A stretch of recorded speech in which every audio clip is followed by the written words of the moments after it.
Good evening, everybody, and welcome to Telling Tales. We tell atmospheric role-playing game stories together here on Twitch and on YouTube. If you're watching this on YouTube afterwards, then it is here on YouTube and not there on YouTube. If you're on Twitch, it's there on YouTube. My name is Jonny, and I'll be the keeper this evening, as I am every week. This is episode 4 of our ongoing story, Darkwood. So welcome. And I hope that you aren't too terrified by this evening's events, or maybe I want you to be too terrified, just terrified enough. Speaking of being terrified, I would like to introduce our stream manager, Matt. Hi, Matt. Hi. How are you? I knew where you were going as soon as he said, speaking of being terrified. Yeah, I'm all right, Jonny. How are you? Good, thank you. Yes. Excellent. Very excited for what's going to occur this evening. I couldn't be more excited. Good. This is my excited face. Me too. Good. We're both very British. Yeah. Moving on. Yeah. Matt will be helping me this evening by giving me any rules clarifications sometimes, or throwing images up on screen for players and non-player characters alike, and other accoutrements. Bye, Matt. All links are below for things like our YouTube if you're watching on Twitch, or our Twitch if you're watching on YouTube. There are also things like that picture, things like Twitter and Facebook and Instagram that there are links to below. There is also a link to our Discord, which we have varying levels of access to. So there's a free level of access, so please do come join us on there and join in some conversations.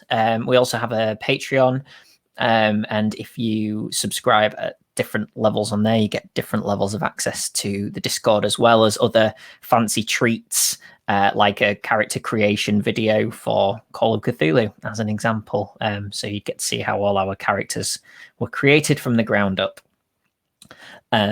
We have a number of other series here on the Telling Tales Twitch or YouTube and YouTube. So on Tuesday nights on Twitch, there is Vampire the Masquerade 5th edition. On Wednesdays, we have Free League Gaming's Simba Room, and there are monthly one-shots on the first Saturday of every month. So if you're watching this live now, you've just missed the one for this month, which was Morkborg, but there will be another one next month. So that is everything leading us into the beginning of this evening's stories. So we'll have some recaps now from the characters themselves. So last week, we found the characters still stuck in the village of Durrisdeer in Scotland. And we'll bring Sam on, I think, to discuss what Jemima investigated. Hi, Sam. Hello. So, yeah, we were not having a very good time. Stuff was kind of being a bit weird. And I don't think any of us had a particularly happy night before that. But we slept nonetheless, some of it. Yeah, and we didn't really know what to do with ourselves, I think, that day. Because we'd had the awkward news of that we weren't basically going to be able to travel anywhere, because just before the beginning of the last session, we'd basically been told that we were stuck because there was a funeral being planned because someone important had died. So we had to figure out what we were going to do because our cart ride wasn't going to be going ahead, and we were going to miss our train. So we were kind of wondering what to do. I decided I might as well go and have a look at the church then, because what else were we going to faff around with? And I recognized the name of the person who died as someone I'd seen on a church.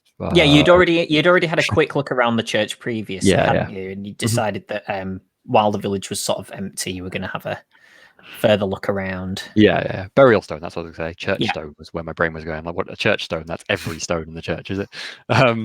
Yeah, so we went back up. We had a look around. We found Menzies, I think was the name, who the oldest, well, head of the family, sort of Menzies, presumably is the one who has just died. Was it Donald Menzies? I can't remember the name. Doesn't matter. I'll give you the name. Yeah, and that's I good. remember it. Yeah. So we wandered around when you remember it. We wandered around the church. We found kind of a whole long line of Menzies who had all been buried kind of in the church floor, going back hundreds and hundreds and hundreds of years, to even earlier than the date of the kind of refurbished church. But then with a bit more investigating, we found there was an older church there, so there was nothing weird going on there. And it's clearly they're like some really significant, important family that have like some big part to play in the village's history. I think it was like a patriarch as well, wasn't it? It was like always a man, I think, who'd headed. Every name of somebody that was buried in that burial aisle was a man. Yeah, it was Donald Menzies. You were right. I remember. Better than me. Well done. Yeah. So we had a bit of a chill around there, and then headed back down because that was all we could really find. Yeah. And from there, you all decided that you were going to go. Willie had told you that he was going to the lake for the day. Yeah. So if we can bring Jack on, then he can let us know Melvin's movements. Hi, Jack. Yeah. Hiya. So yeah, they, after investigating the church, I think they went back to the pub. But Melvin and Jemima went to the shop to speak to the shopkeeper, with Melvin speaking to her before, where they sort of asked about the village and the vicar more specifically, and sort of found out that after he came back from the war, he was a bit more of a more insular and a bit more sort of separate, or wanted to keep the village a bit more separate. And we also asked about his artistic skills, which she wasn't aware of any, so they're probably not common knowledge. Then after that sort of visit to the shop, we joined the rest back at the pub, where Melvin had to call his uncle, which was great. Both him and me to live through. So that went well. There was a false hope, wasn't there, where another member of staff answered the phone initially. Yeah, and Melvin thought that he'd long escaped pause, where he's just on the verge of sort of hanging up. His uncle's dulcet tones came down the line. And after that harrowing experience, they had a nice trip to the lake, where sort of relative to the rest of the journey, I think it was all right, all the rest of the time at the village, it was all right and nice. I think they had a bit of a drink with Willie and chilled out for the afternoon. Yeah. And then headed back to the village to before sunset. And then as you all arrived in the village was sort of gathered in the square outside the pub and the church where the war memorial is for the funeral. And I think you all made a relatively quick entrance into the pub. Yeah, we didn't sort of. And then some of you, or all of you, I can't remember exactly, but sort of kept an eye on it out of the window. So if Matt can come on. Hello. So Dane, I believe, was one of the ones keeping an eye out of the window. What did Dane see?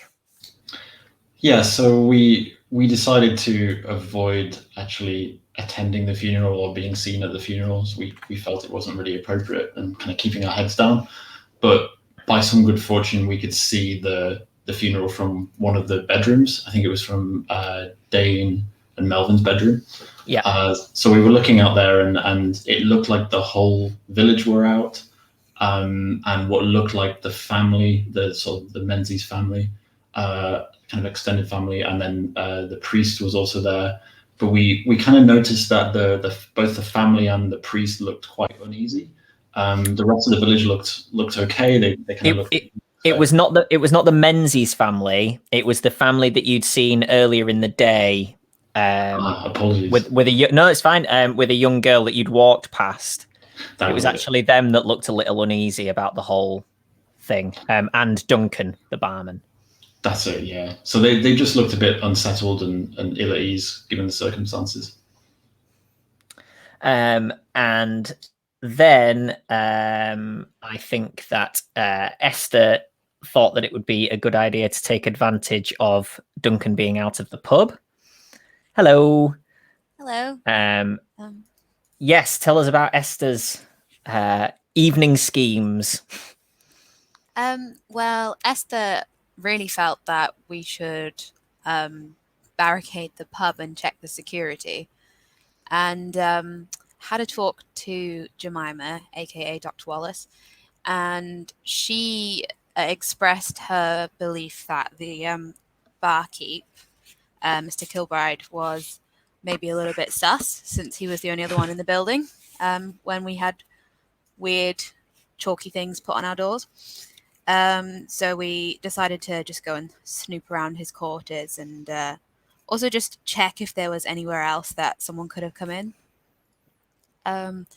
We had a look around his house. It was fairly nondescript. There was no entrance from the back. So we decided to maybe just have a look at the cellar, because that was the other entrance that we went around to check the night that that dreadful chalky incident happened. So we went down into the cellar, and the cellar was full of barrels and pretty much everything you'd expect for a pub. We went over to check the door, which was locked, and while that was happening, Mr. Kilbride came back from the funeral to collect his Bible, because apparently they didn't have enough, and because he was closest, he was supposed to go and get his, which is suspicious anyway. But yeah, so we almost got caught because the door for the cellar was wide open. He shut it on us, thinking that he was the one that left it open, thank God. And as I was going up the steps to open it, I opened it, and the light sort of flooded into the cellar, and I looked up, or Esther looked up, and saw a mysterious chalky drawing on the bottom of the cellar door. And I think that's where it ended. That is where it ended. Yep. So you were greeted by the sight of the same chalk drawing that you had on your bedroom door the night before on the inside of this cellar door. Thanks, Matt. Yes. Quite ornate chalk sort of cross design. So time wise, you're just sort of after sunset now, so probably 5 p.m. I think, maybe just after 5. And as far as you're aware, everybody is still in the church. Okay, so me and Esther have literally just seen this. Yeah. Drawing on the thing, and this and was Dane and Melvin and Willie, I think, are all sat in the bar. Was what's his name, the barkeep, still there, or have we heard him leave at this point? No, Duncan's left. Okay, cool. So if I think Duncan has left, I will basically immediately, upon seeing the chalk drawing underneath the door, kind of gasp out loud in such a way as to probably draw attention. Yeah, others. I think if you two could make me a sanity roll at this. We've seen it before. Exactly. Yeah. You're just aiming to get under, aren't you? Yes. That's so evil. So I can never get over how evil that is. I definitely didn't get... Oh, okay, 96, fine. Yeah, I got 88. Just 1 point of sanity lost, please. Sorry that I'm slightly wonky. The dog is demanding my attention. That's okay. Yeah, I definitely make a loud gasping sound then. Okay. Shocked noise. I think Dane and Melvin would have heard that from in the back. You're also probably aware of the fact that Duncan had shut the the trapdoor. Yeah. So yeah. Yeah. So I think perhaps Dane and I guess Melvin, we're kind of, as soon as the door closed and Duncan was gone, we kind of headed towards the trapdoor. Yeah. You hear the yelping. Especially hearing the gasp. Mm-hmm. Yeah. It wasn't a gasp in response to the door being closed, so it was probably a split second later. Yeah. I will be shakily handed reaching for my camera now. Okay. So as you sort of enter into the kitchen area, you can see that the trapdoor is now open again, and you can see Jemima and Esther stood sort of in the stairway coming out of there, and on the trapdoor is the chalk drawing. Yeah, I will point at it now they can see it. So can you both make me sanity rolls as well, please? Aren't you glad you came over to have a look? Oh, so evil. So if we fail, we lose one also, I guess. Yes, yeah. So I needed 80 or below. I got 56. Nice. Yeah, if you if you pass, you'll still be a little shaken by it, I think, because but yeah, no actual mechanical sanity loss. Jemima is failing to take a photo because her hands are shaking too much. It's probably a little awkward. I think Melvin will sort of point at it and go, "Well, what is that doing there? Was that you?" I will frown angrily at Melvin. What do you think, Mr. Caffey? No, it was there when I opened the trap door. But why? None of us was sleeping in the kitchen. This could have been done at any point. Is it exactly the same? Barring sort of, discrepancies from somebody drawing the same thing 3 times, yes, it's the same thing. Yeah. What Esther said gives me an idea. You know how chalk that's been on something for a while kind of doesn't rub off so easily. It kind of, starts to stick into the thing. Whereas if chalk's fresh, you can wipe it off. I'm going to go and try and wipe it and see if it comes off quite easily to see if it was days or like an old thing. Okay. Did you wipe it off your bedroom door? Yeah, we did. Okay. It wipes off basically the same as that. Okay. Yeah, I'll just say then it seems new. Certainly the same as ours. Our ones on our doors. Well, I think I need a drink, and Esther will just go through to the bar and pour herself a large drink. Okay. I'll be kind of muttering to myself at the door, and then I'll say, they can't just be trying to scare us away, because no one would expect us to see this. It's on the inside of the cellar door. This is even stranger. Did you find anything else down there? Any entrance? No, just the entrance to the outside. As expected, we saw the door from the outside, I think. Locked up, as far as we could tell. It was locked up, I think, right? Yeah. Yes. Yeah. We've got to ask Duncan about this. Surely he's the only one who can access the cellar. I'm sure he'll say the same as last time. It was all locked up. By this point, Esther's come back in with her rather large tumbler of whiskey. She looks at the trap door, sort of downs it all in one go, and then sort of starts going back down into the cellar with her light. Jemima is I think we should have a take a look. Jemima has given up trying to take a photo and is instead crouched in the corner next to it, kind of scrabbling her notebook again. She's probably going to do that a lot. Let me watch the door in case someone else comes back. That was a close call. Is it such a good idea for us to be going back in the basement?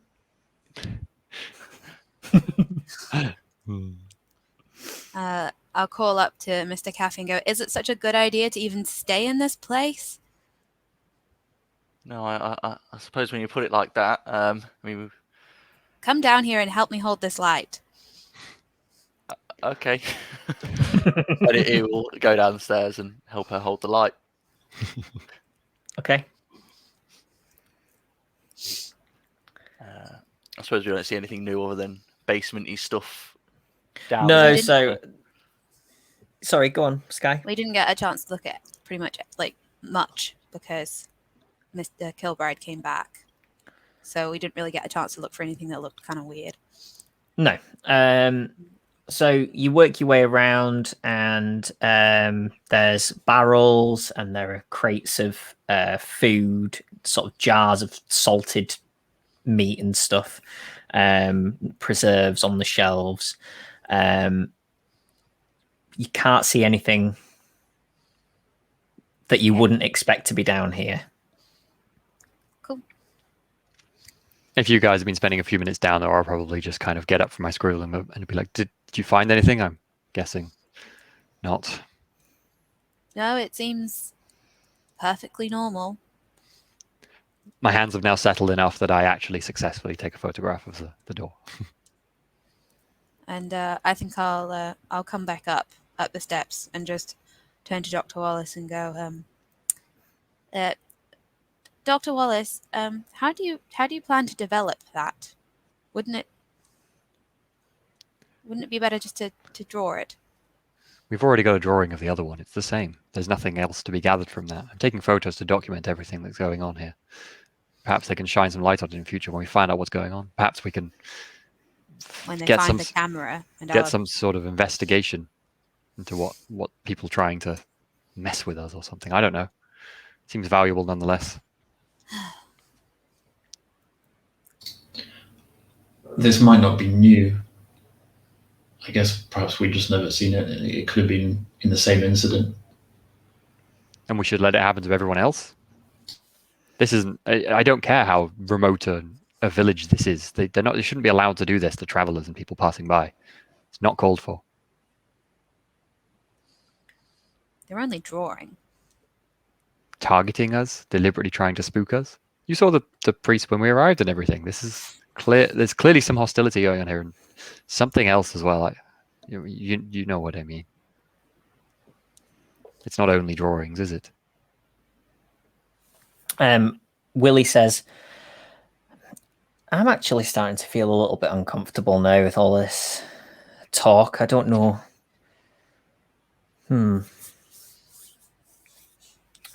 Well, I suppose at least now that I'm aware that these things seem to be going on, I'm an extra pair of eyes and ears to be, aware of what's going on around us. Thanks, Willie. If you watch my back and I'll watch yours. Let's leave it at that for now, he says, and goes and grabs himself the bottle from behind the bar. Willie, how long were you planning on staying here yourself, ignoring the strange occurrences, I suppose? From today, probably another couple of days, I think. Still planning that?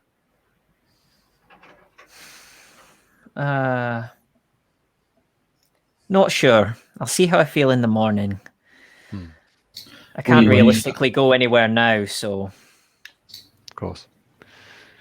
Willie, when you first travelled here, did you hear anything about any alternative accommodation, any other places to stay? Obviously, ours was all pre-arranged, so we didn't have a lot of choice, but perhaps you heard about some alternatives.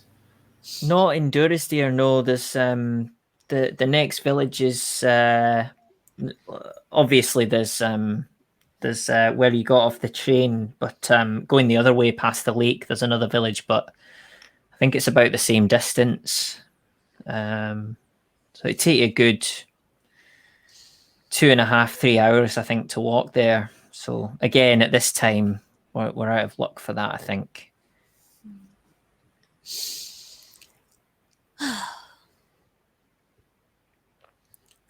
Right, well, we'd better make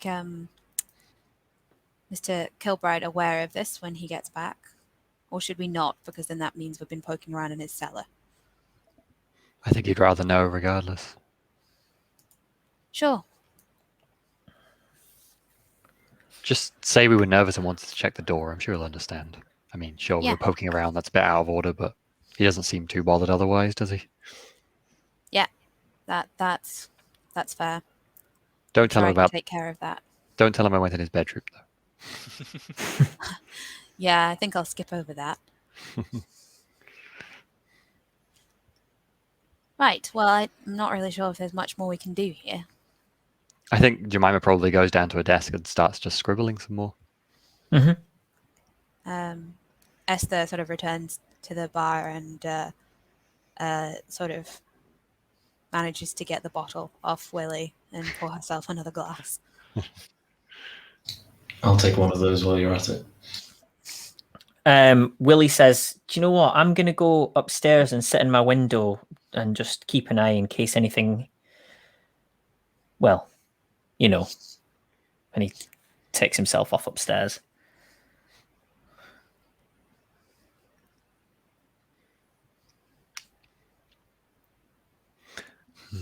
So everyone else, the whole town, as far as we're aware, is still, because I mean, Dane went to check as well, so I guess we know the town is still quiet and empty. Everyone seems to be still at the church, right? Yes, yeah. You couldn't say for definite that every single person in the village is there, but it's near enough, if not 100% of people are there, based on the population size of the village. Cool. Okay. In that case, probably just wait. I don't think there's anything else to do at this point, is there? Yeah, I think just hang around in the pub. I guess Jemima would potentially be curious to go upstairs and see people coming out of the funeral. Depends. What is everyone else doing? Is everyone else just hanging around? What kind of time are we on, Jonny? 5:15. I think, Melvin will settle down and get his book out, but he's not really reading it. He's sort of sat there on one page. He's maybe still a bit too shaken to be concentrating on it. I think Esther will sort of mindlessly go and fiddle with the record player or the gramophone. So Dane was up all night last night trying to keep watch, so I think he's going to take this opportunity to just close his eyes for a bit, but possibly just downstairs if there's kind of a quiet table or something. Yeah. Okay, is Esther actually trying to make the gramophone play some music, or are you literally just sort of tinkering around with it? Has it got a record on it, or is it just sort of... No, but there's it's on a sort of table that's then got a shelf underneath with records on. I think Esther will probably fiddle with the buttons and then sort of mindlessly look through the records. Okay. Sort of just seeing if anything looks good. Okay. At around 5:30, you hear a bong, bong, bong, and then it starts to kind of the bell rings that follow that aren't quite right. They kind of bong, bong.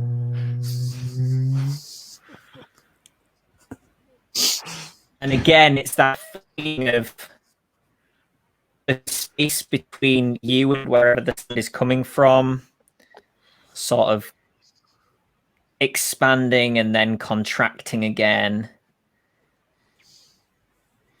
And then all of a sudden, for the last one, everything goes whoosh, and it just goes bong. Can you all make me a sanity roll, please? Oh. No. They're coming thick and fast. Oh my god, what is with my failing sanity roll? Oh. I've got high sanity, or I did at the start. Yeah, I failed that. If you pass, lose 1 sanity. If you fail, lose 2 sanity. Straight down. Yeah. I've just lost 3 sanity. Same. Oh. I rolled a 97, so 2 for me. Oh, we all lost. Okay. Given that Willie comes tearing down the stairs and says, "Did you all? Yep. What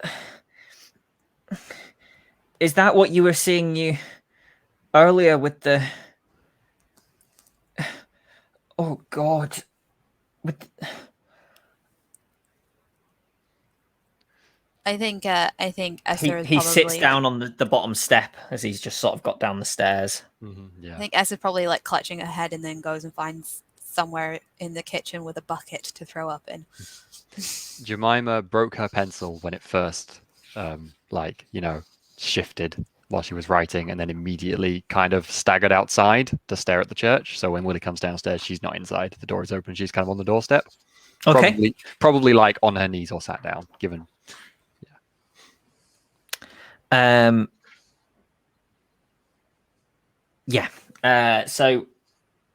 you're all kind of just in a state of serious unease bordering on I don't know. Feeling horribly uncomfortable. And then Sam, can you make me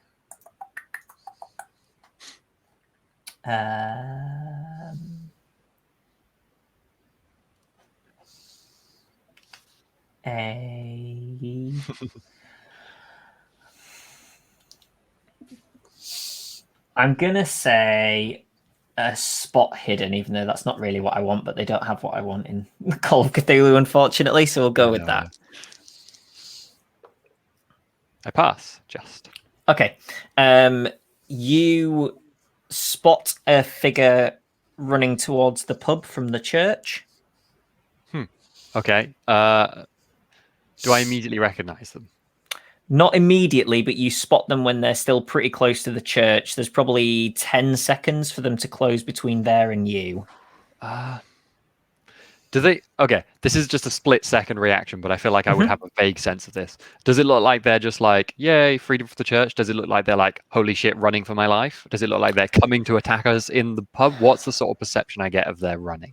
Would I want to flee from them is kind of what I'm thinking. I'm guessing not. They just look like they're in a rush to get to the pub. Okay, they are coming to the pub then. Okay. Yeah. In that case, given Jemima's current state of mind, she kind of jumps up and dives back inside the pub. Okay. And kind of goes, someone's coming down here, quickly. Are you closing the door behind? Do you think? Maybe. Probably kind of half-heartedly, but it doesn't shut properly, I think. Okay. By the way, I did have one question I was going to ask before that happened as well. Willie definitely didn't notice the sound thing last time, correct? He was tapping his hand on the table and nodding his head and sort of, he seemed completely not bothered by it earlier. Because I remember the thing that bothered Jemima most was that only us were affected, so the fact that Willie was affected this time is standing out to her. Okay, cool. But anyway, she's currently more worried about someone coming to murder her, probably. Is anybody else reacting particularly in the 8 seconds between Jemima coming in and... I think as Dr. Wallace, comes in and yells, Esther will probably start up, looking very pale, and sort of stagger to the doorway of the kitchen to look and see what's happening. I think in shock, Melvin will stand up and put his book sort of back like this, as if to sort of throw it at if someone's coming into attack. With a sort of panic. Good old Melvin. So I think Dane had kind of been head on his hands, having it, kind of trying to get some sleep, and then has heard this and is awake and has been kind of staring into the middle distance a bit, but maybe in that kind of short period jumps up and moves towards the door as if to kind of close it or lock it, but then kind of decides not to, just a bit kind of tentative, but is maybe nearer the door now. Okay, so the door swings open and it's Duncan. And he's a little out of breath, and he says, I'm really sorry, but I'm going to have to put your evening meal on hold, and would you mind either leaving the pub for an hour or so or returning to your rooms? It's been decided that I'll be holding the wake for Mr. Menzies. You didn't know beforehand? No. I feel like we're all still so shocked. No one really. Yeah. He does sort of after sort of a few seconds of him coming in and adjusting, he kind of says, "Are you all right?" I mean, I'm on the floor, literally still sat on the floor, kind of half sprawled. So, I just think we're a bit a bit shaken about everything. Is there anywhere else for food, or? I think I'll just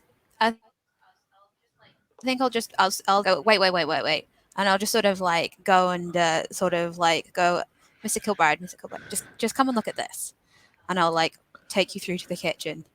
I'll take Mr. Duncan through to the kitchen, and then just like throw the cellar door open and point, and go, look. Can you make a psychology roll for me? Ooh, interesting. It's very unlikely to happen. Let me just check what it was. I can't find. Where are you? There we go. That's not going to happen at all. Oh my god, it happened! I got 2 zeros. Oh no, that's 100. I'm that's afraid, 100, guys. obviously, no! Damn it! That's, Never mind. That's Then. a bad failure. Oh no! A horrible failure. We were so excited. He looks shocked and says, "Oh, that's what was on your doors, isn't it?" Yeah. I don't think they're just maybe not just targeting us. Actually. Right. I'm sorry, but I'm gonna have to. I'm sorry. I need to prepare things here. You're welcome to stay in the pub if you're in your rooms, but I need to organise down here as soon as possible. While Esther was showing that to Mr. Kilbride, I'll like sidle up to Dane, presumably get up, unless Dane gentlemanly helps me up, which might be nice. And then I'll kind of just lean into and whisper like, "Do we want to stay here? But if we did, it might answer some questions." I don't know where else we would go. I just whispered that to Dane because I'm trying to avoid saying it, you know. Yeah, and then I kind of just nod and go, "Oh, I don't like that though." Is it still light outside? Is it like darkening, or what's the?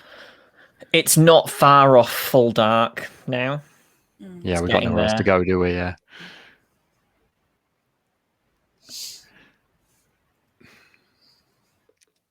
I think Jemima will probably, without saying much more, just start to kind of pack up her things down here then.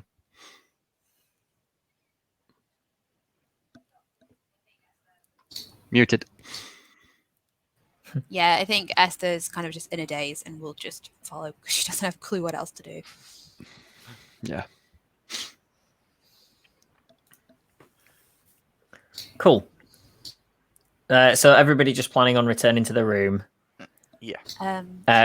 Willie is still sort of heading his hands on the stairs.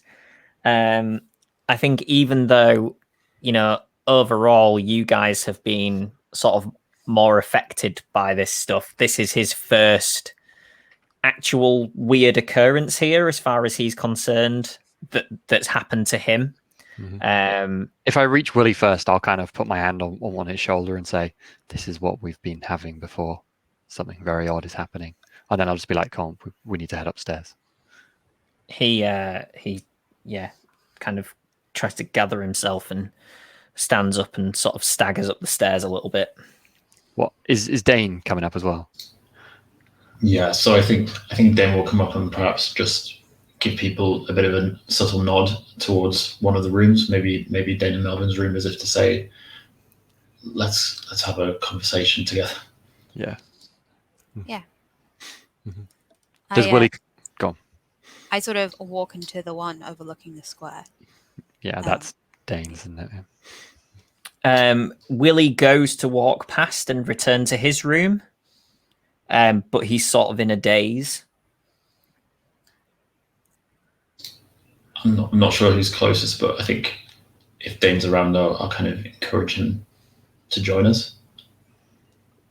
He turns and goes, I think some company might be nice, and heads into your room. Mm-hmm. I will kind of maybe be last in, close the door, and kind of just lean against the door and then slide down to the floor slowly.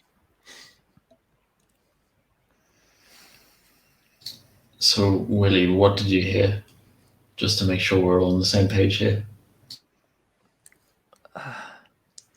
Well, I heard the bells start tolling, and sort of looking outside because I presumed that might be the end of the funeral.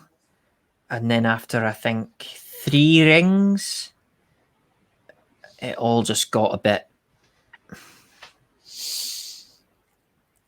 Esther's looking out the window at this point, so if anything's happening. So we heard the same thing with the gramophone before, or something similar. I think, I do a lot of work with words, and I think I'd describe the feeling of it as malevolent. And as he says that, you kind of all realize that that's how it felt as it was occurring. It didn't feel like an act of nature. It felt, Feels almost hostile. like hostile and directed at you. I think Jemima scrabbles for her notebook again, opens it, turns to a new page, and just writes the word malevolent in big letters across a whole page, and then underlines it a few times. So there's lots of things they can do if they don't want us here, right? We heard the conversation, we've seen the drawings, but I don't understand how they could control something like that. That is not something that people can do. No. Can't be. This is outside of the realms of anything I would understand as real.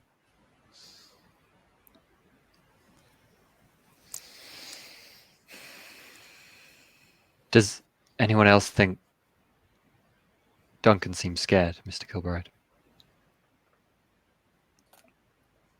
I mean, he certainly seemed out of place at the funeral, and then nobody told him about holding the wake, which you would think you would tell someone beforehand. When he was downstairs, Jonny, did he seem disheveled more than just, oh no, I've got something to organize suddenly?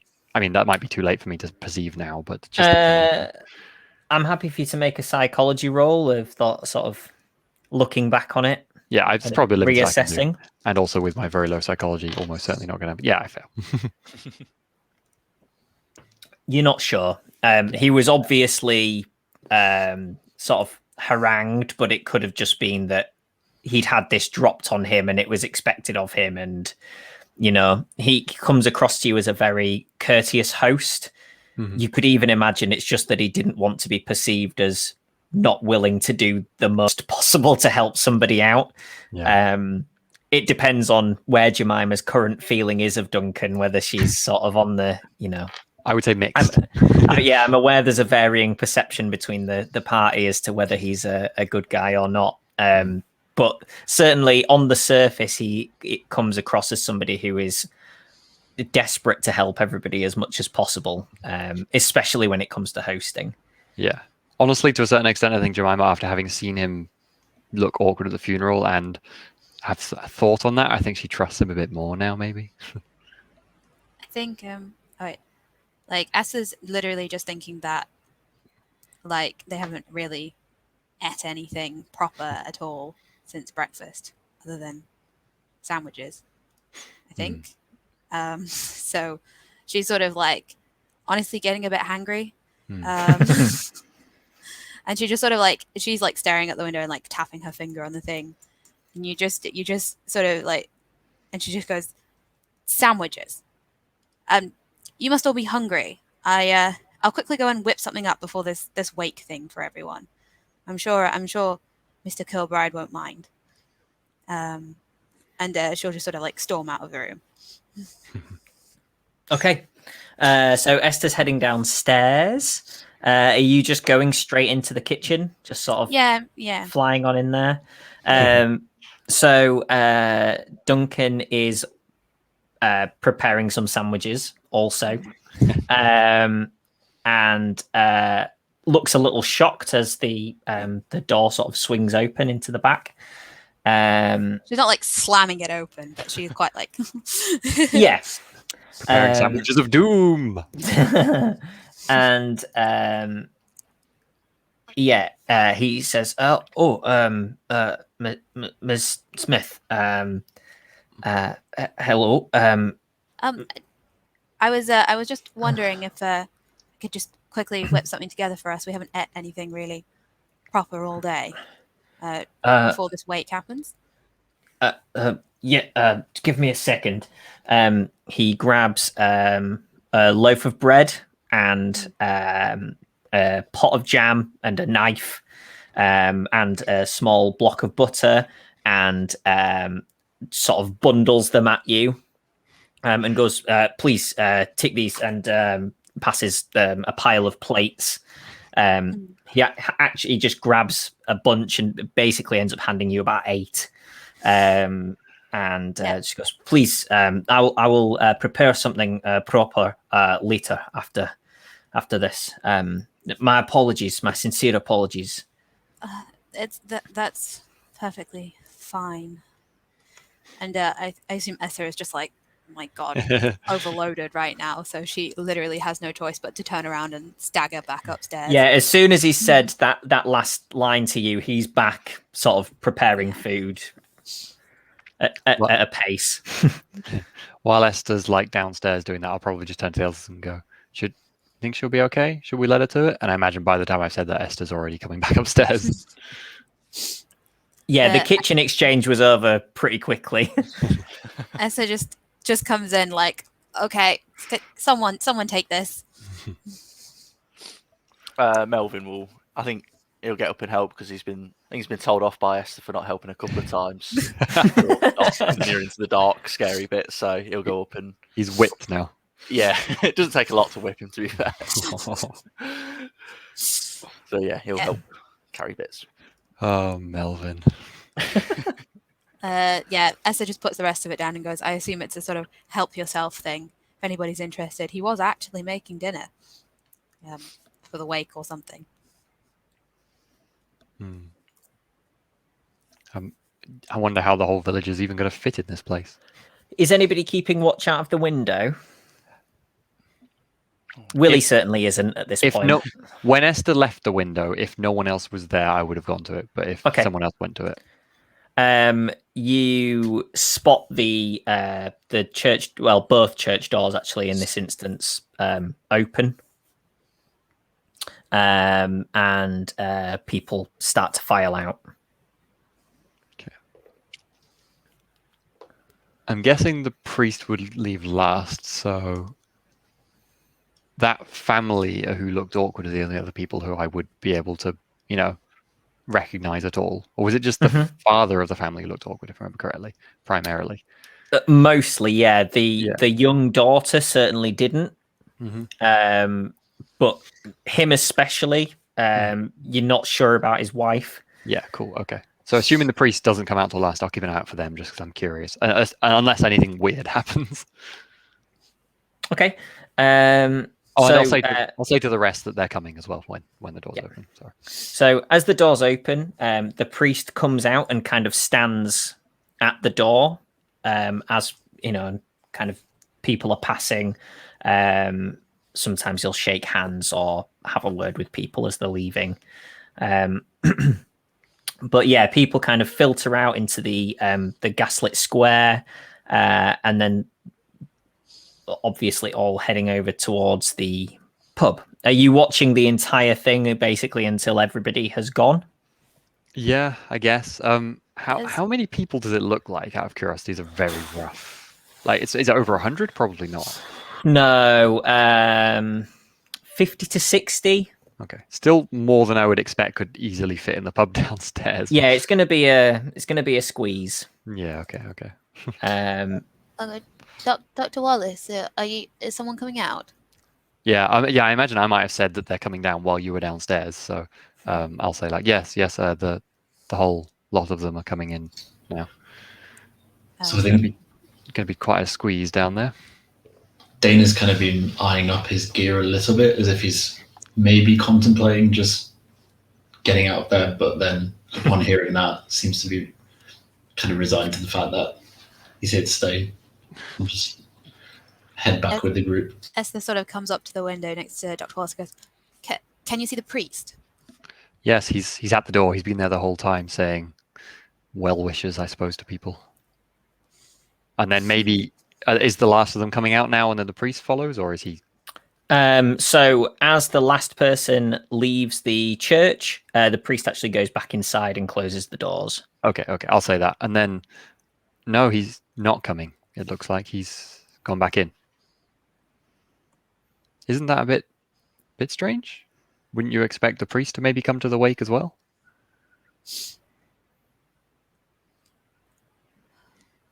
I mean, I'm looking around at everyone, I guess. Maybe Jemima doesn't really know. Yeah. Esther's quietly considering whether she can sort of hurry out now to the church and get a hold of this priest.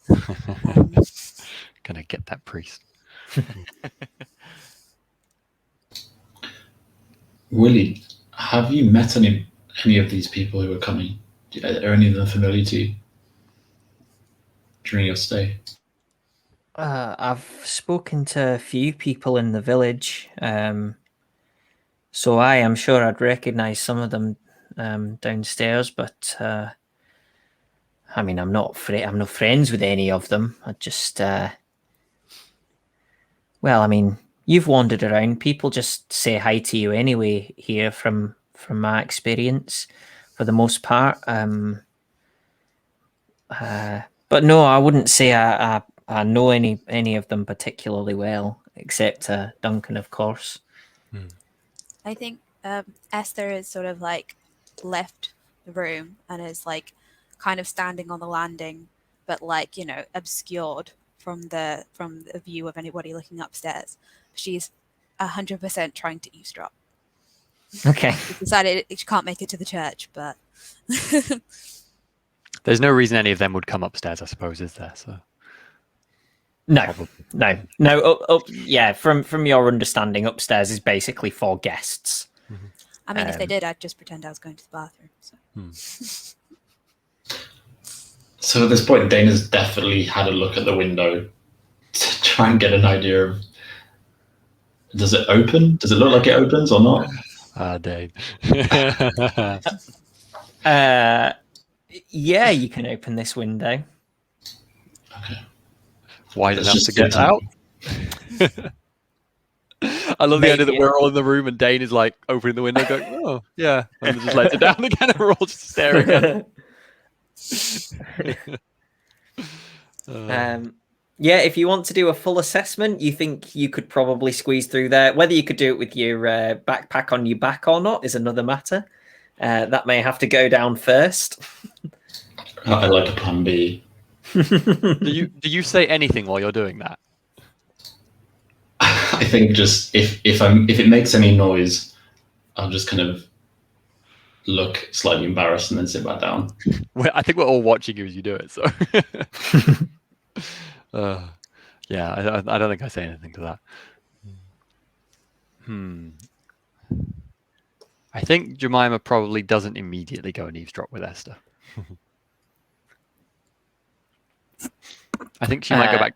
She might go back to her room like temporarily while people are arriving, but then maybe like leave the door open so I can see through to them. Willie says, I think you'll have to excuse me. I think I've got a headache. I think I'm going to have to go have a lay down. Please give me a knock on the door when Duncan says that there'll be food. And he heads out, sort of lifts himself up and kind of holds onto the end of the bed as he's walking his way out, and he's really looking pretty worse for wear in terms of his state at the moment.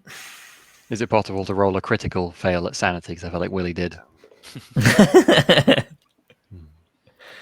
This is a man who has travelled around quite a lot and not seen anything like this, which Yeah.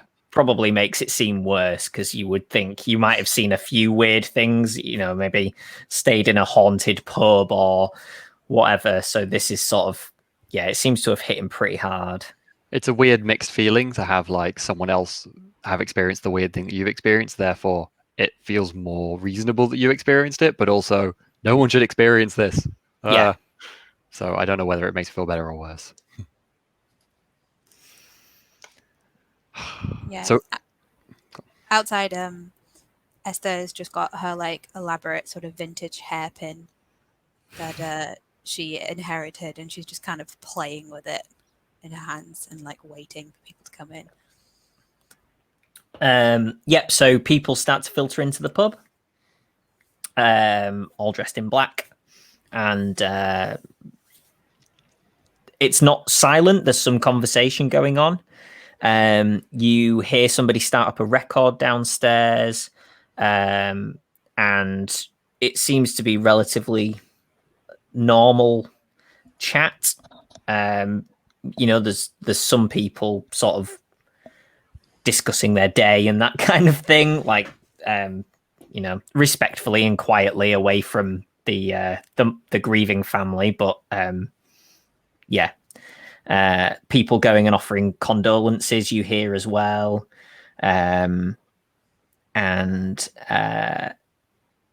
Just relatively sort of normal wake conversation. Yeah.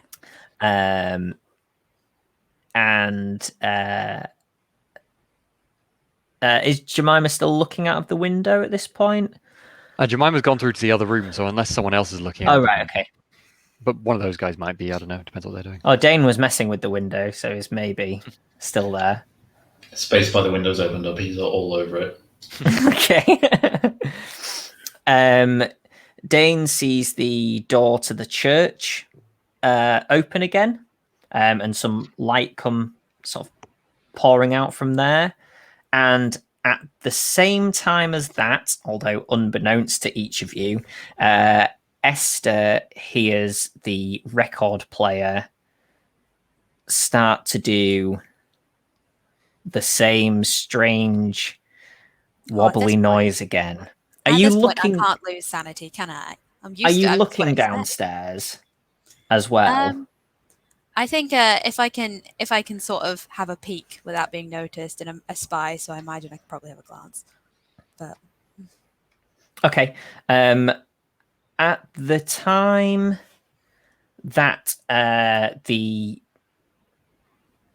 strange noise occurrence happens, your vision of downstairs goes a little blurry, and you think that everybody down there is suddenly dressed differently. Maybe in more traditional Scottish attire.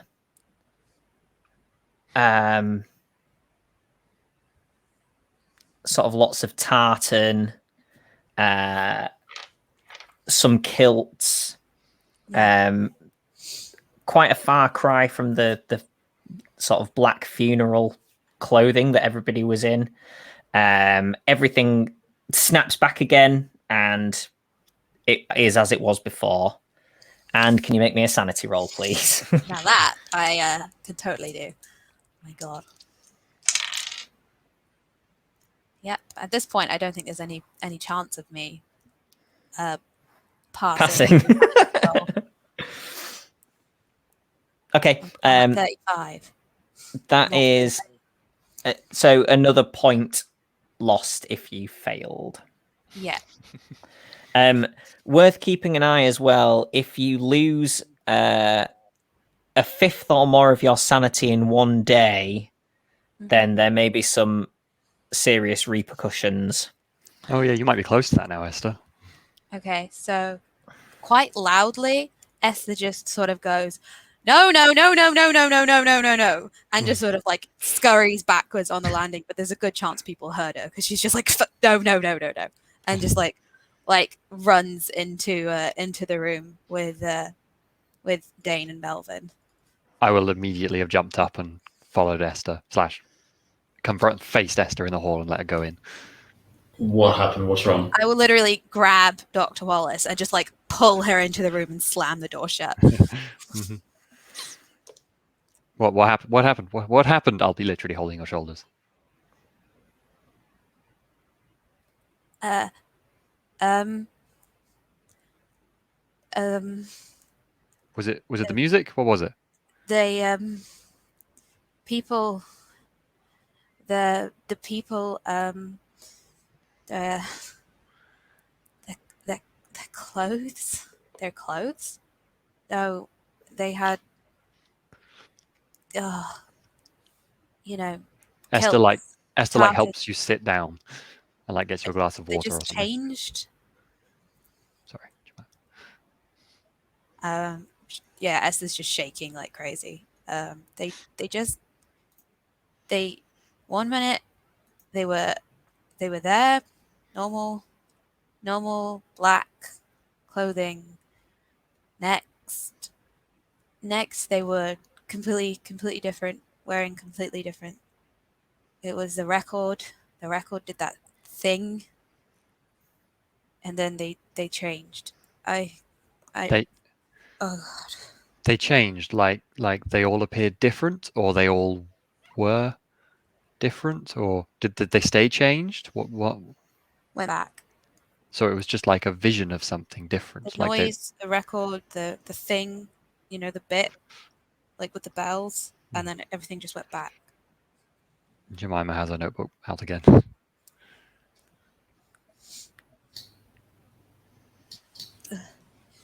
Jonny, at the church, that simultaneously we had the light from the church, right? Was it like a flash of light, or was it more just that there was internal light that was still coming through the door? Yeah, it was just literally the door opened, some light comes spilling out because the door is opened and there's light inside. And then you at that point you see the priest appear in the doorway and shut out a gaslight that's at the door. The light disappears and he closes the door and heads away. And presumably, as that happened, you heard Esther shout on the stairs. Not that you would have linked it. Just I was saying because that probably would have happened simultaneously. Assuming Esther reacted immediately, which she would have done. Esther's put herself into like the rescue position, like head between her legs and just like like kind of dry heaving, and just goes. It was normal. The music was normal. Music was normal.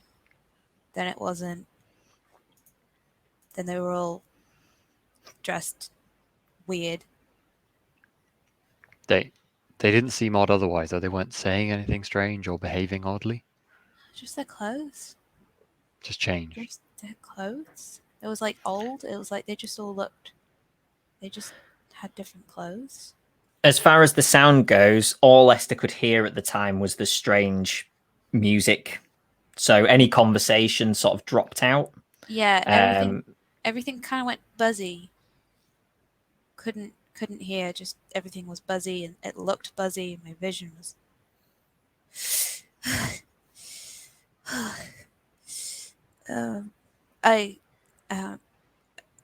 You get the picture. It seems like everyone in this village is within this thing, whatever it is. They're all part of it, doesn't it? They're not noticing it because it's affecting them too, in some way. Is Dane still looking out of the window? So, would he have heard Esther? Or I guess would Melvin and him have heard Esther? Yes. Say, no. And then Esther's come into the room as well. It's whether I'm just interested in whether or not Dane is still sort of attending Esther, or whether anybody has gone back to look out of the window at all. I think given the priest was coming out and there was things happening, he's keeping half an eye on what's happening outside. Okay. So you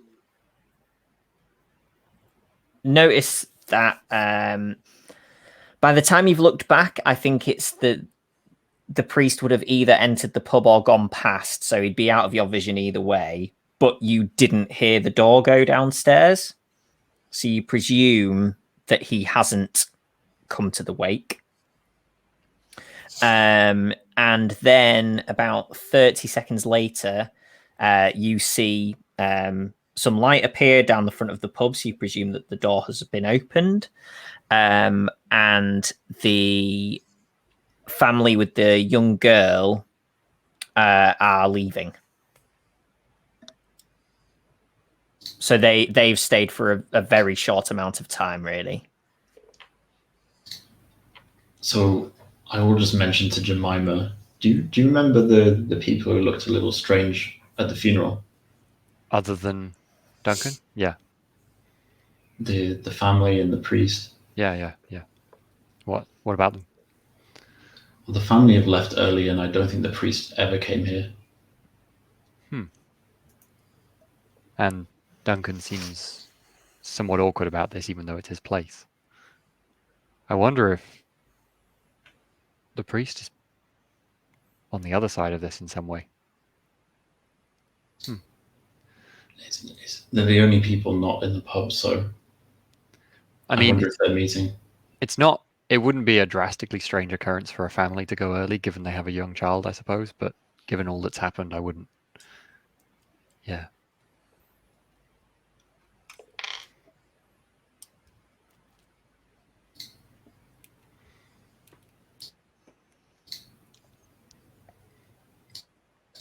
Yeah. I feel like to know what to do with this information for Dane. I think he's, just struggling to make a decision. Yeah. I feel like I've just got like Esther in a blanket on the floor now, and I've put like a pillow down for her.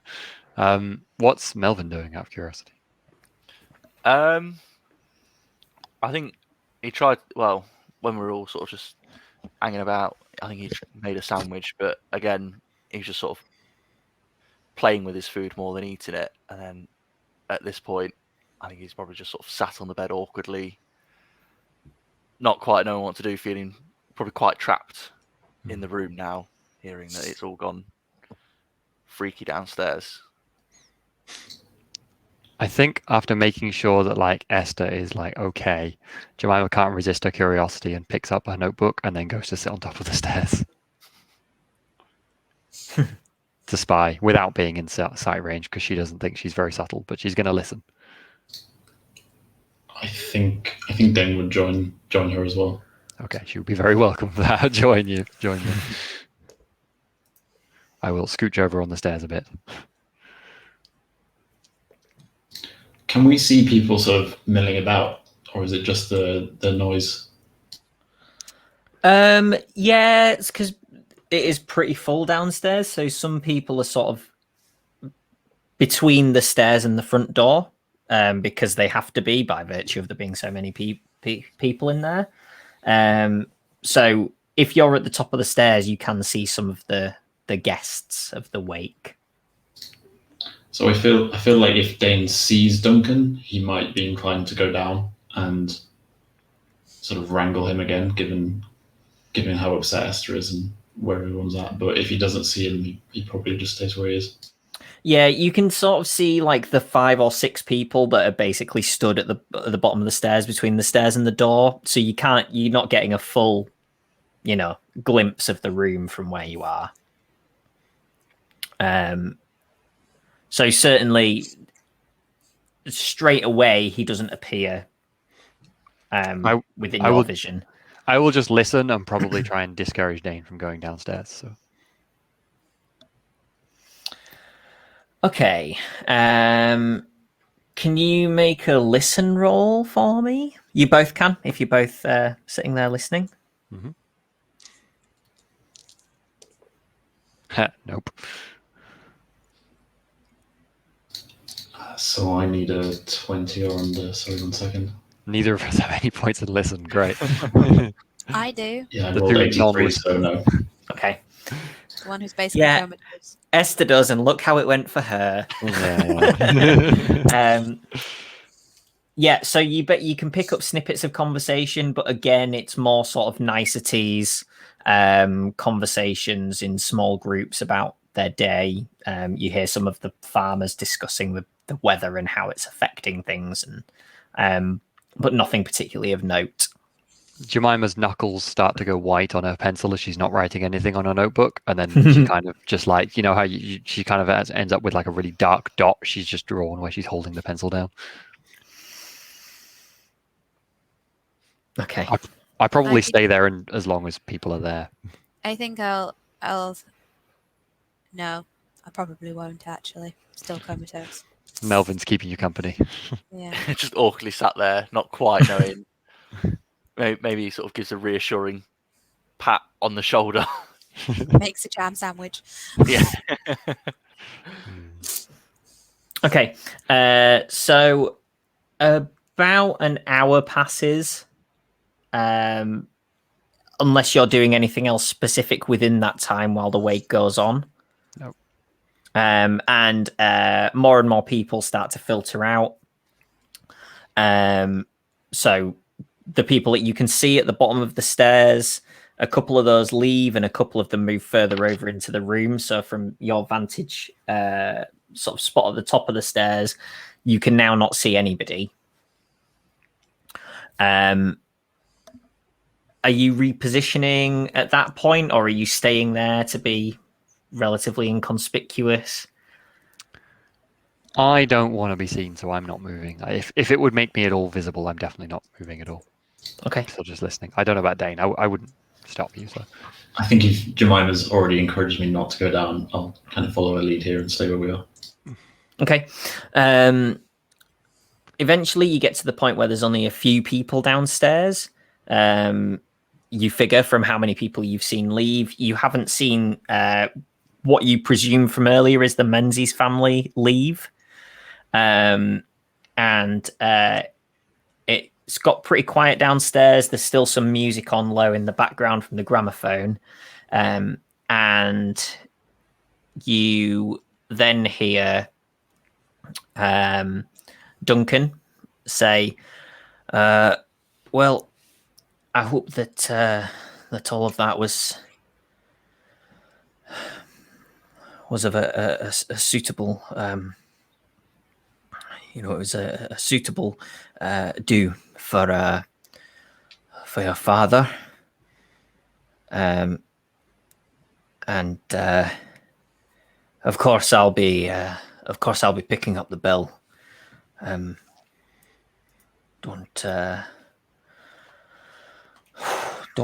Don't worry about that, Jacob. I'll get it. Sarah, Marion, I hope that you have a peaceful night. And then you hear a voice say, "Well, Duncan, I'll be seeing you." And then you two at the top of the stairs see a man and two women head out the door. And the door closes behind them. While they're heading out, just a little peek to see if they are the family we presume were the Menzies. Yes. We were correct. And then you hear a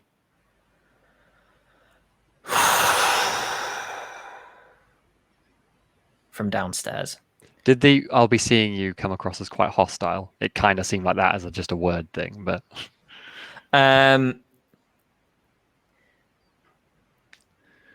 it came across as not just "I'll be seeing you."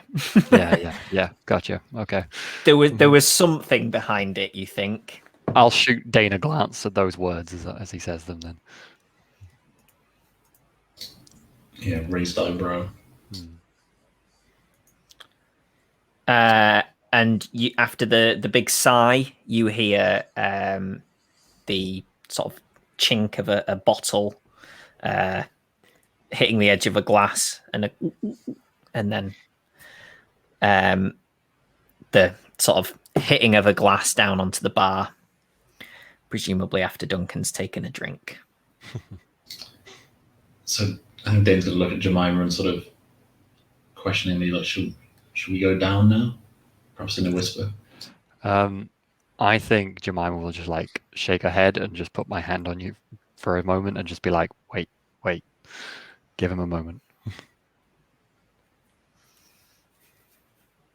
What do we hear him doing? Does he sound like he's just sitting there? You hear another drink, and then you hear the swinging of the sort of kitchen door. Yeah. As soon as I hear that, I say, we don't want to make it look like we were listening in. Rather rude. I think before anything else happens, I probably go back to the room quickly to tell the others like what's going on. So I'll just open the door to Melvin and Esther and be like, everyone's gone. Duncan definitely doesn't sound like he's on the friendliest terms with the Menzies. Did anything strange happen? Nothing else. Thankfully, I suppose. I suppose we go down then. And Everything was so menial. The conversation irrelevant. Nothing strange at all.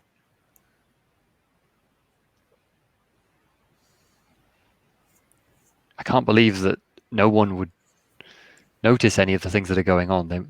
Somehow they're, as I said before, somehow they're within it. It's not perceived by them. They're inside this thing, and we're outside and here feeling its effects. I don't understand. Maybe they've just been here so long that maybe it's just normal for them now, and they're just too used to it. But these sort of things, it just doesn't affect them anymore. Duncan said he'd always been here, right? I think I looked at Dane. Yeah. And obviously Willie hasn't been. Makes sense then. Duncan seems shaken, but he's just under pressure. He just strikes me as he's tired. He's been hosting. There's nothing more to it than that I can tell. I thought I was very good at hiding it. I think there's some his relationship with him. I mean, you saw him at the funeral. He doesn't seem to fit in here, even though I remember remembering right, Jonny, that he's from here. Yes, as far as you're aware, he's always been here. Yeah, even though he's from here, as far as we know, he doesn't seem to fit. Right, I don't know. That's how it seems. When Esther and I spoke to him, he alluded to something, but then why would they host the wake here if he wasn't in favor? Where else? I don't think he wasn't in favor. If he wasn't in favor, he'd be kicked out the village. If this is the most important head man of this place or something, you don't have a choice, do you? And where else would they go? This is the village pub. Doesn't mean he has to like it.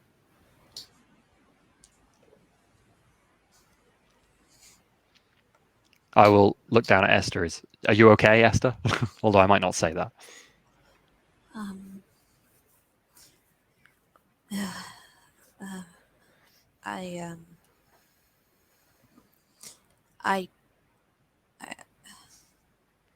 I don't know. Something in the water. Something in the air, something in the land, everything here.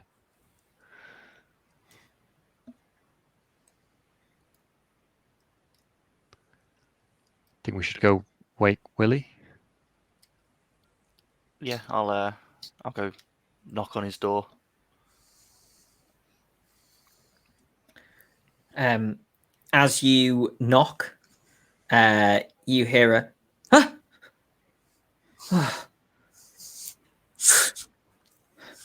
sorry, Willie, I'll just a moment.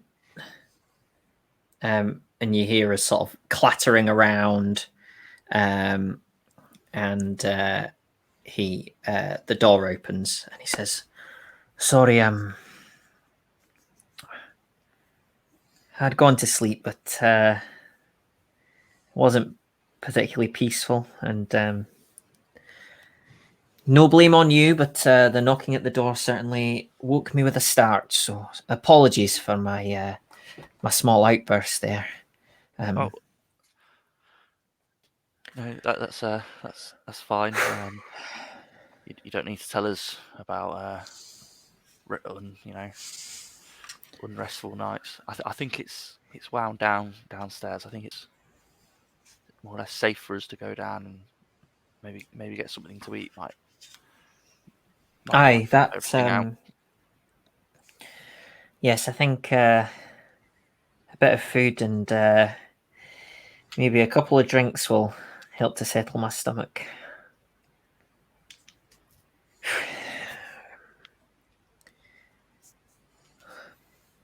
I think Jemima probably strides past into the bathroom to kind of go run cold water on her face for a while before going downstairs.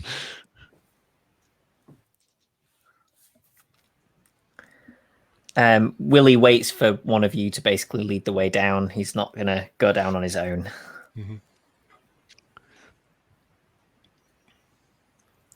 I don't think none of us want to be first. I'll maybe head down and give a knock on the kitchen door and see if there's any response. So you knock and you wait, say 10 seconds. You don't hear anything from the back. I imagine like we're kind of, well, I'm probably coming down by that point as well. So I'll kind of see you at the door and be like, I'll just give him a shout. Duncan?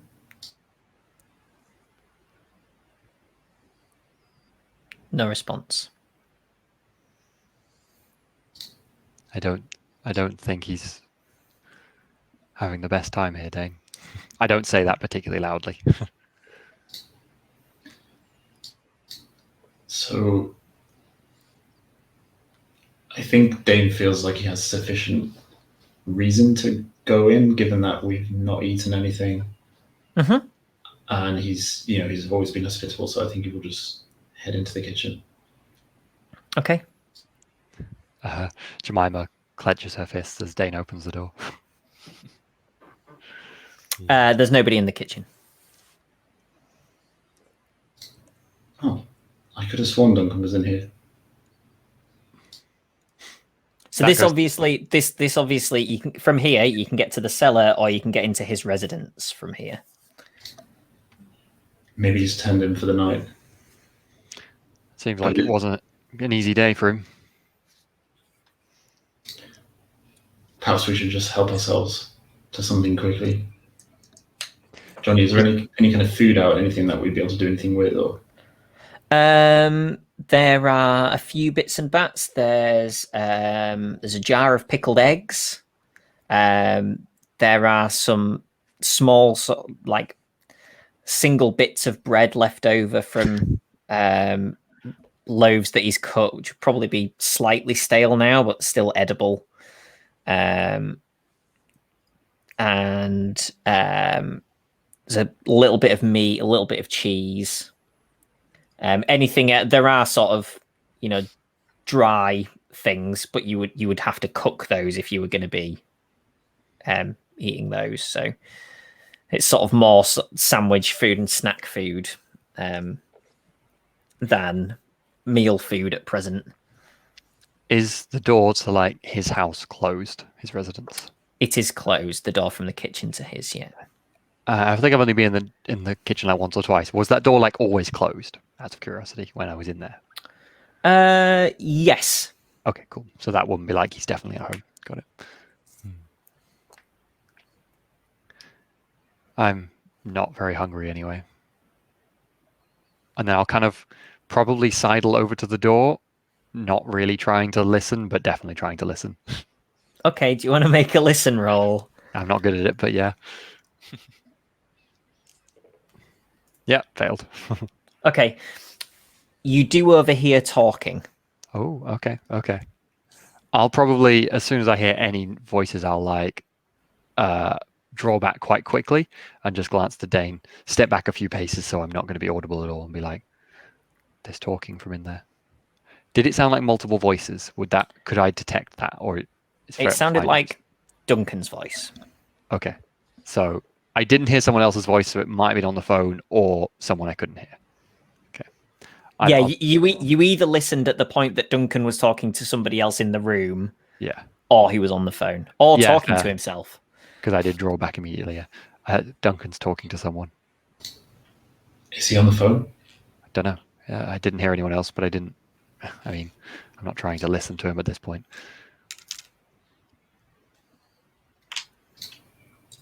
I I think we need to speak to him. Let's give him a minute, and then I'll give him a knock. Are Melvin or Esther like in this area, or Willie, I suppose? Willie has taken a seat at a table out front. Esther is still up in the same room and is just kind of like she was shakily slowly getting to her feet and just sort of like leaning on her cane and then sort of like she's sort of like sat up on the bed and is trying to take like deep breaths, like occasionally glancing out the window but not like just sort of like and then eventually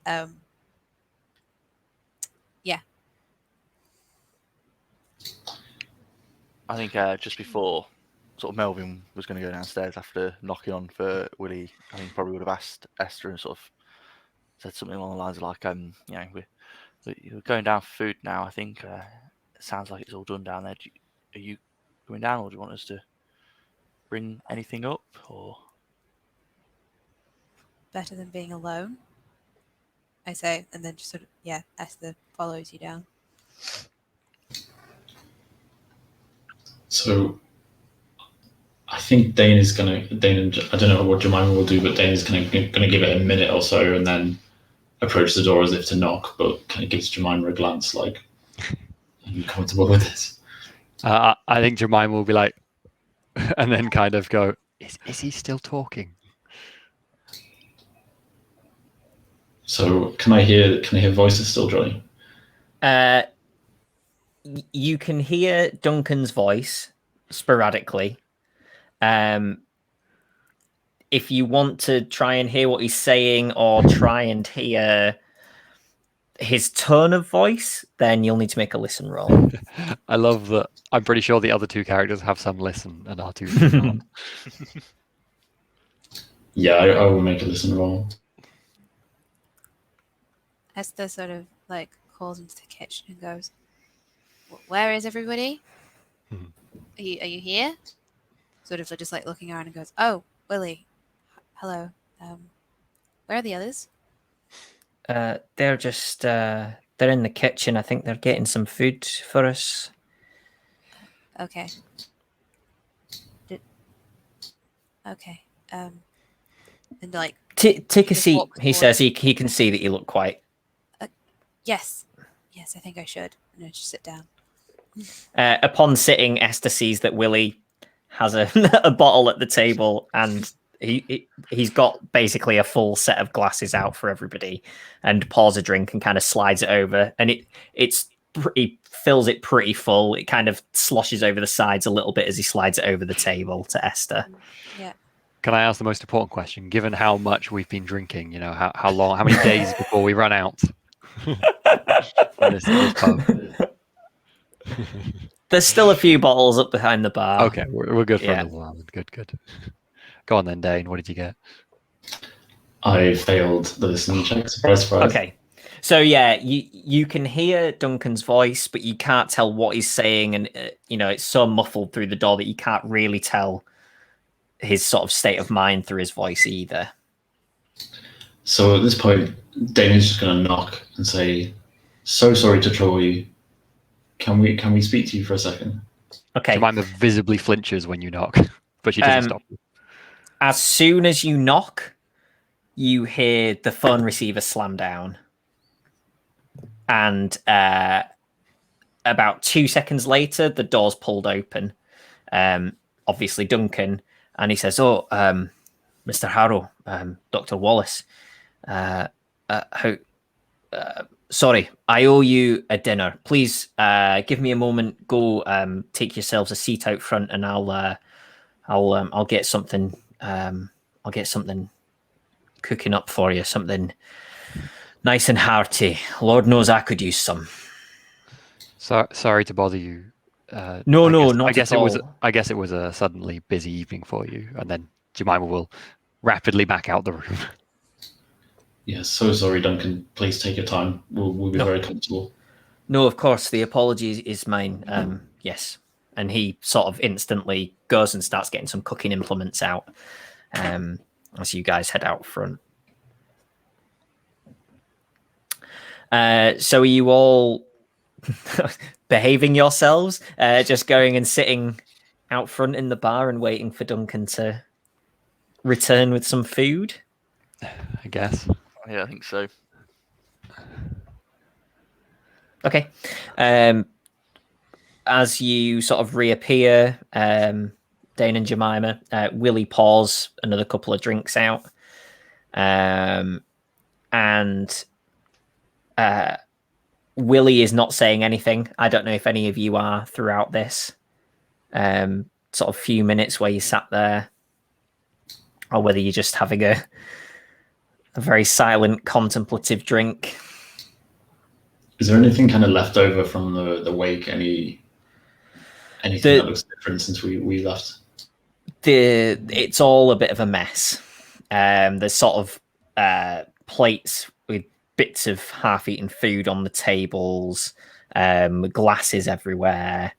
There's a stool that's knocked over, which is probably just somebody standing up and not bothering to pick it back up, but it gives the impression of sort of complete disarray, which is very different to how you've seen it and how you presume Duncan likes his pub to look. Yeah. But so he's obviously had to take himself away before even sorting that out, when normally he'd be very on it with providing you drinks and then taking things away and cleaning up. And So I think Dane is feeling a bit guilty about pestering Duncan on the phone, given that he was obviously busy, and it's just kind of a little bit half-heartedly sort of lifting stools up and putting tables in the right place. Does it seem unusual amounts of disarray for a wake, or it just was full? So not really. It's just you had 60 people probably in a room that can comfortably have 30 that have all eaten and drunk, and Cool. In that case, I will probably just somewhat blankly watch Dane as he tidies up. You note that the gramophone is still on and playing a record at this point. What's it playing? What sort of music? Just some jazz again. I will go and turn it off unless anyone else does so first, I suppose. Yeah, you all kind of twig at the same time as you've sat down, and after sort of the glasses have finished being passed across the tables and stuff, and it kind of settles into a peaceful quiet. That's when you notice that actually this record is still playing. So yeah, Jemima goes and switches that off. So a few minutes pass and you hear sort of clattering around in the back. And Duncan comes out with a few bowls, puts those on the tables, and then brings out two large sort of pans, and he has cooked beef stew and dumplings, which smells very nice. And warming, hearty food, basically. And after he's finished serving up, he disappears back into the back. Does he say anything at all when he brings it out? Not unless you're saying anything to him. Probably just thank you. So, yeah, fair. I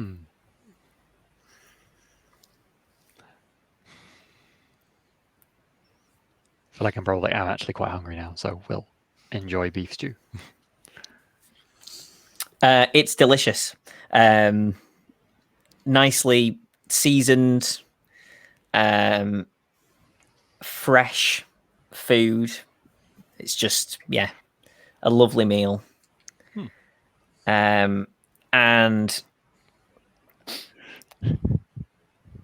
I think you can each actually regain 1 sanity from how wonderful and homely and satisfying this meal is.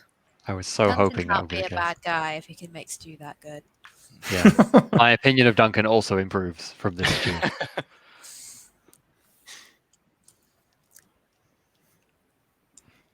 Do we? I mean- I feel like while I don't know what we start talking about, I feel like we probably start talking a bit more cheerfully after having had stew if our sanity is slightly improved. Yeah. Does Willie seem to brighten up as well then? He does, yeah. He's not quite back to his full, his full level of energy, which to some, after an extended period of time, may be slightly annoying. He's still quite subdued for Willie, but is certainly much perkier than he has been. Is he doing quite a good job of kind of hiding any, feeling under pressure or stressed or anything, or does it seem like he's trying to put an olive branch out for us to speak to him, given the conversation we already had with the Duncan? a little bit, yeah? Or is he just back to host mode? He's back to host mode in so much as the food that he's given you. You don't feel because previously on a number of occasions when you've had food or a drink, he's asked if it was all right to sit with you. In this instance, he's given you the food and then gone again. So it is a bit of a change of pace for him, really. But also, given how busy he's been, that still wouldn't be that out of order. So, I feel like even though I've cheered up a bit, it's just encouraged me to talk more about the things that I'm actually concerned about. So I'm going to look at Dane and be like, do you think that was a phone conversation then? I suppose it must have been. I suppose so. It is maybe a little strange that he didn't want to finish the conversation, but he has always been a good host. Maybe he's just putting us first. Well, clearly whatever it was very important in the moment. It's what he went to do straight away, immediately after this wake, immediately after everyone left. And presumably he didn't want to be disturbed. I wonder who he was calling.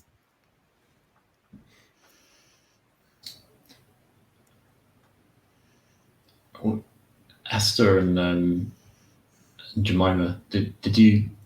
What was his response when you showed him the drawing? Did he have time to respond, or? He just seemed shocked, and that was it. And he said he didn't have any time to talk about it now, and just did the wake, got prepared for the wake. As the sort of just only half-heartedly answering, kind of goes and looks at the gramophone and starts fiddling with the buttons again. And, tapping it and trying to look at it inside it and looking in the tube. I will add on again, he seemed like he had bigger concerns, more than just a wake, I suspect. I'm not sure if that's a good thing or a bad thing.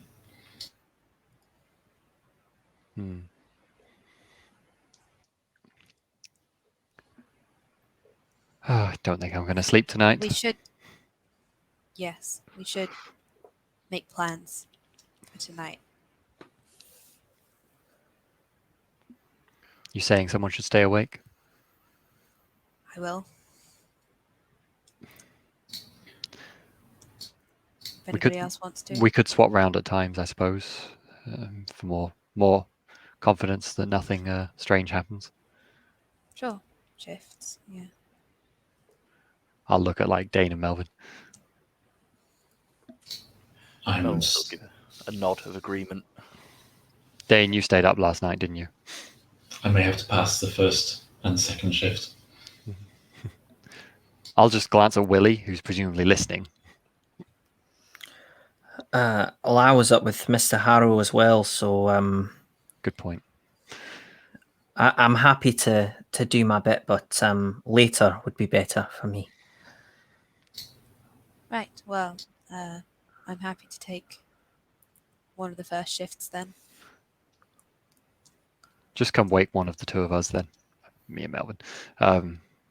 Whenever you want to go to bed. Don't do more than 2 or 3 hours though. I suppose we need our sleep. And just yell if you need anyone. I think one of us should perhaps let Duncan know. Obviously, he was aware last night, but just in case he's up and around.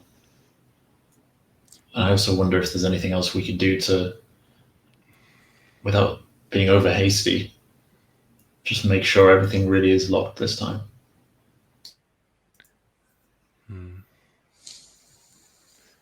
But there's a lot of talking with Duncan that's a little awkward when he's already not in a very talkative mood, I suspect. Sure. Well, I think I may have to turn in soon, so I will leave it with you guys. Yeah, go ahead. Okay. Sorry, Jonny. Does Duncan normally? I guess we might have seen this. Like, come at the end of the night to lock the door at the front, and presumably the door in the cellar. Although we haven't seen that, or was that already locked? That was already locked, wasn't it? So the outside cellar door will be locked, you presume, typically, unless there is something being loaded into there. Yeah. I mean, when we went to look at it, it was locked. We could see It was, yeah. So that's fine. So it's just the front door to lock. But yes, he does go lock the front door of an evening. Although, to be fair, the night before, you probably didn't particularly notice it. That's what I was wondering. So if we didn't, we don't really know. And it obviously did end up open. So to your mind, it may be that it wasn't locked. Yeah, you couldn't say for definite. I will, on this quick conversation, then I will go have a close look at the door and see what the lock is. Is it a padlock? Is it like a bar padlock from the inside? Is it like a key latch lock? So there is a keyed normal lock. And there is also, because you presume this pub is quite old, there is also a sort of wooden bar to go across the door as well. Okay, and that's like there. The wooden bar is on the side to do that. Okay, cool. Yeah. Okay, so I'll kind of presumably standing at the door, look at the others go, and then, well, there's no key, but even if we don't hear Duncan lock up tonight, one of us who's first on watch, I suppose Esther, could put the bar over the door. I don't think Duncan would begrudge us that if he came across it. I wouldn't let him if he did. Right. Can you just try that door? The front door? Yeah. I will try opening the front door. It opens currently. Yeah. Okay. It's not locked yet then. I presume there's no key like hung on a thing. Duncan has the key somewhere. Yeah, you would presume so. Yeah. Maybe wait till later, Esther. Fine. Yeah. I'll stay down here then. I'll stay with you until we all go to bed. So I think at this point, having eaten, Dane's going to turn in, kind of take everybody, and just please do give me a knock if you need more bodies for the shift. Yeah, so this is about 7:30, 8 o'clock, something like that. So it's not an unreasonable time to be turning in anyway. So Dane heads off to bed. Is anybody else going to bed at this point as well? Other than Willie, who I imagine would. Willie's going to bed now, yeah. I think Dave will have a quick glance out the window as well, just beforehand. Melvin's probably staying up until probably Duncan comes out and locks up if he does that. I mean, otherwise he'll stay up all night if he doesn't come out. I think that's kind of what we're all waiting for. Yeah, we're going to stay down and see if he locks up. And if he doesn't by maybe like 10 or 11, it's getting late, we'll go to bed, but someone stay up and maybe put the bar over if he doesn't do that. Okay, so are you just sitting in, like, at a table in the bar? Yeah, I imagine quietly contemplating. So about 10 minutes after Dana's gone to bed, Duncan comes out to clear everything away from the table and the rest of the tables, and he's just kind of quietly pottering about, doing armfuls of stuff through to the back to wash up. And then at 10 o'clock, pretty much on the dot, he comes back through and turns the key in the lock and puts the sort of wooden latch block over. I don't totally subtly watch him do it. And he turns to your table and says, well, good night to you all. Good night. And he heads through to the back.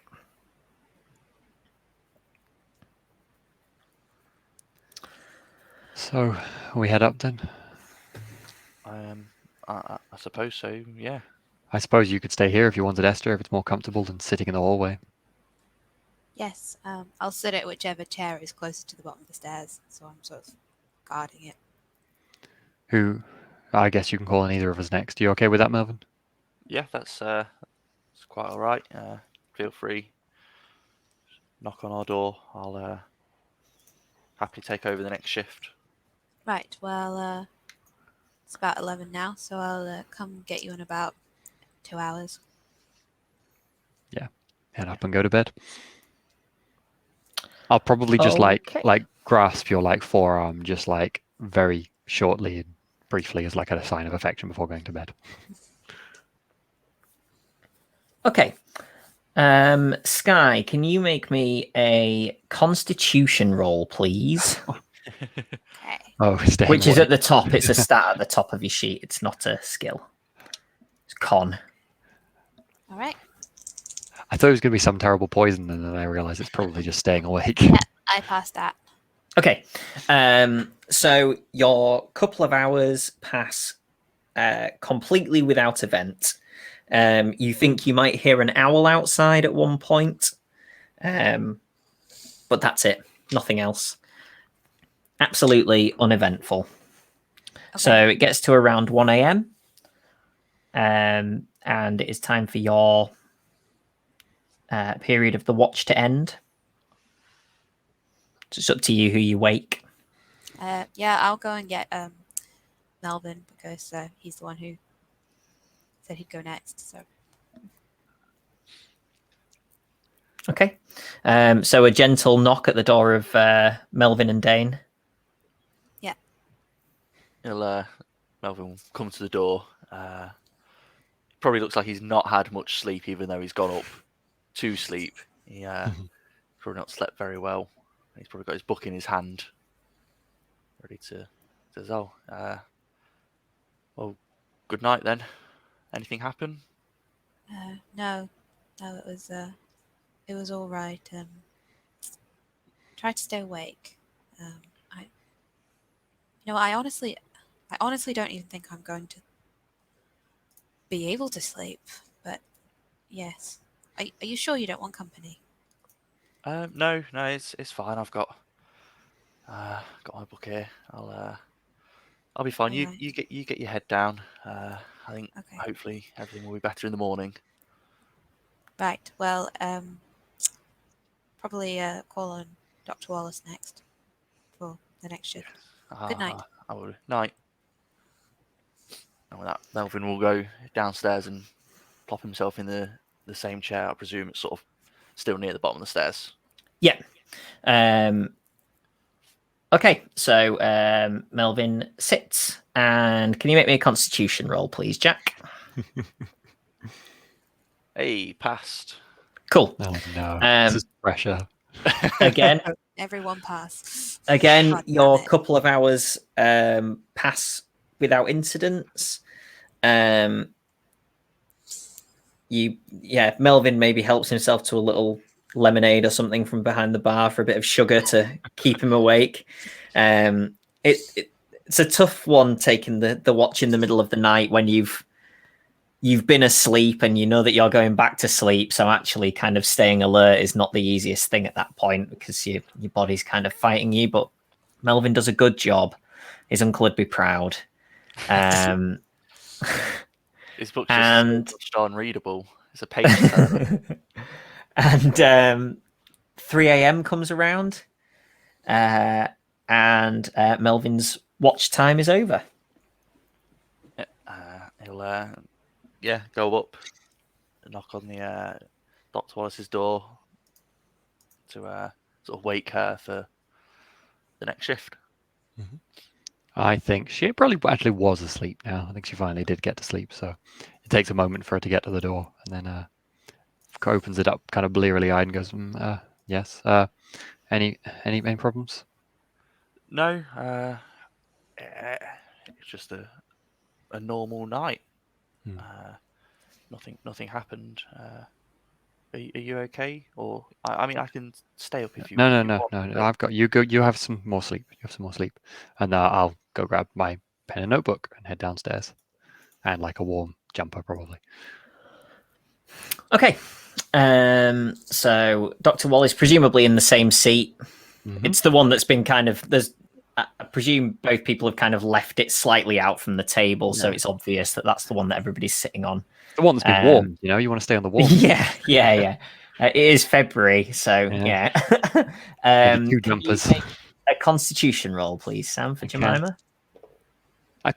Oh wait, I failed. But oh god, can I use luck? Is this a situation in which you would say that is justifiable? I don't think it is justifiable. No. No, I fall asleep. Like a lucky owl swoops by, I know, hooting yeah. loudly as her eyes. Jemima was Okay. very sleepy. So, at this point, all of you have a dream, but it doesn't wake you. Okay. So, your dream picks up where the previous night's dream left off. So you are still encased within the coffin, but now you can hear what you think. You stop scratching, and you think you can hear the sound of someone digging. And then just through the tiniest gap between the two beams of wood above your head, you hear another of a spade, and then you see a tiny glimmer of light through the gap between those two beams. This is the point where Jemima wakes up. Mhm. Everybody else is still asleep. Okay. Did anything wake me? Was there any noise or anything? Not that you're aware of. No, Okay. it's not like last night where you came around and went, hang on, that noise that I thought was in my dream was in real life.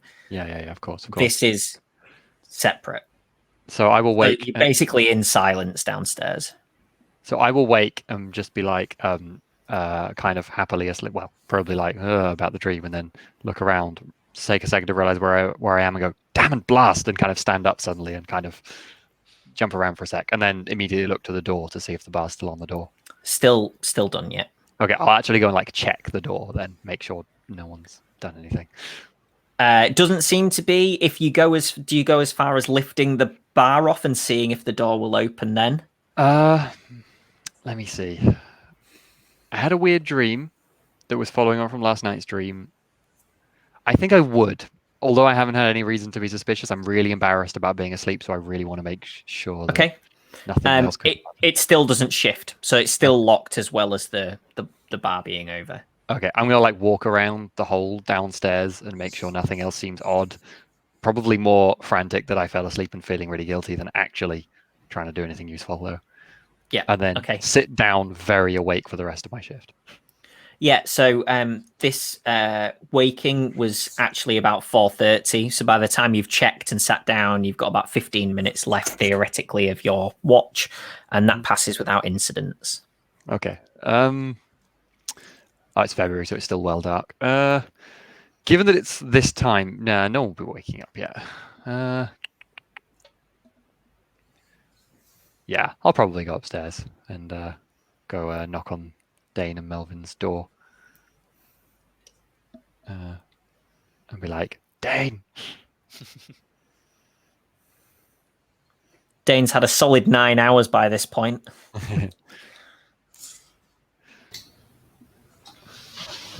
So yeah, if I wake up, I will take a second to just gather myself. I presume that I remember the dream.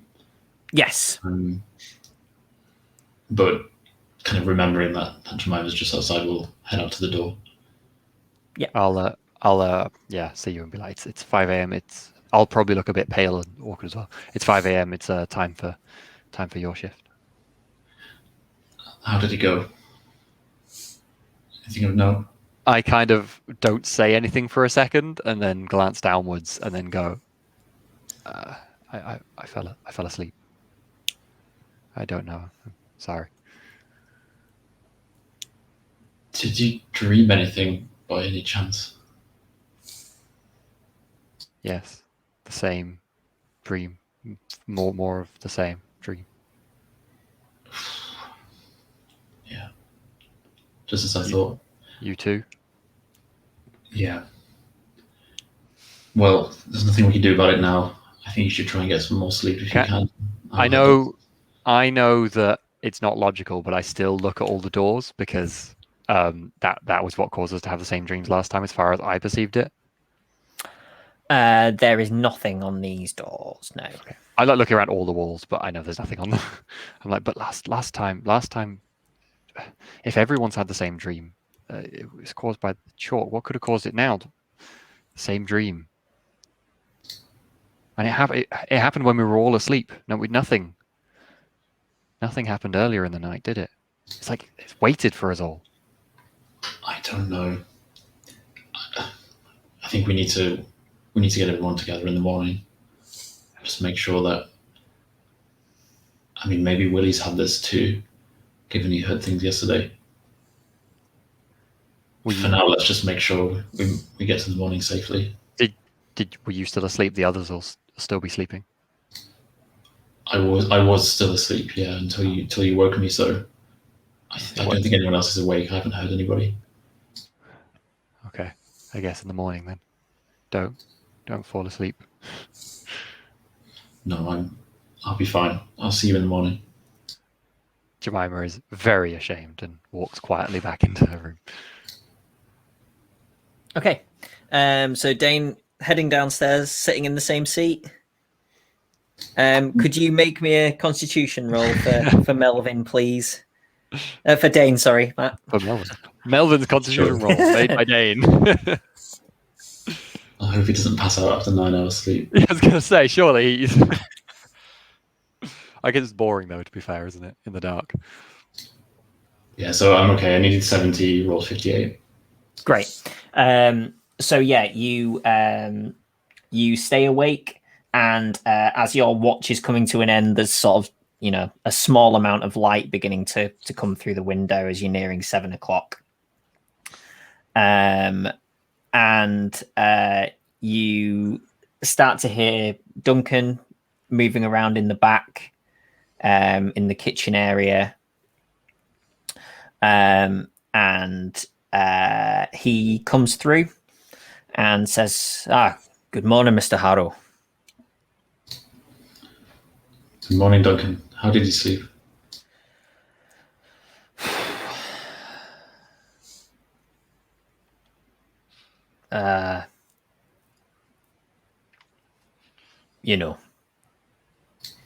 Okay. Do you have a moment before the others are up? I was actually just going to head out for an early morning walk. You're welcome to join me if you'd like. Well, that's very kind of you, but I think I'd better wait until at least 1 or 2 of the others are awake. Enjoy your very walk. Good.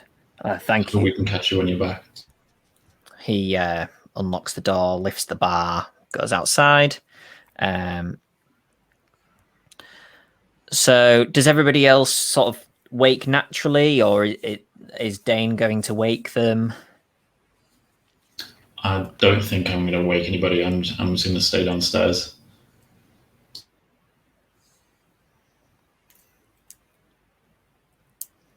Yeah. Jemima has dreams about continually falling asleep. I don't think she's the first up. I suppose when Melvin wakes up, he sort of makes his way downstairs. I don't know after what amount of time, but after an amount of time, yeah, he sort of freshens up and then goes downstairs. So, Cool. So good shift. Anything happen? Nothing to report. Duncan seemed quite shaken this morning, but he's gone out for a walk. It sounds like all the others, the shift went okay. I think Dane is kind of covering a little bit for Jemima here. That's good. Did you have the dream last night? If I think it's fair to say, I think I know what you were talking about, and yes, I did, and I believe Jemima may have done too. I don't know. Yeah, I don't know what to say about this. I can't understand how this can happen, and there are no signs on the door this time. Okay. I mean, I don't know whether it's a good thing or a bad thing that we're all having the same dream. At least I'm not going crazy. Willie comes downstairs and says, morning. I'm just going to step outside for a bit of fresh air. I'm feeling a bit better this morning. He opens the door and sort of you see him stop as he's stepping outside, and he looks down and goes, well, that's weird. What is it? Well, there's just a pile of dirt here on the doorstep.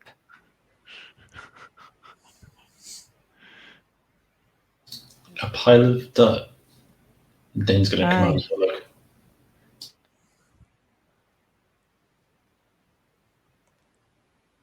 Yeah, I think Melvin will go up and look also. I imagine maybe at this point Jemima's come down. I don't know if Esther's up too. No, I'm not up. Okay, cool. To be Come fair, to think of it, hang on a second, and he goes back off upstairs, and you hear him go, no. let's say I was passing him in the stairs then. So I'll hear that and kind of turn around. Is his door open and I hear him say that or something? Yeah, he's not closed his door behind him. No. I'll just walk up, follow him, and be like, Willie?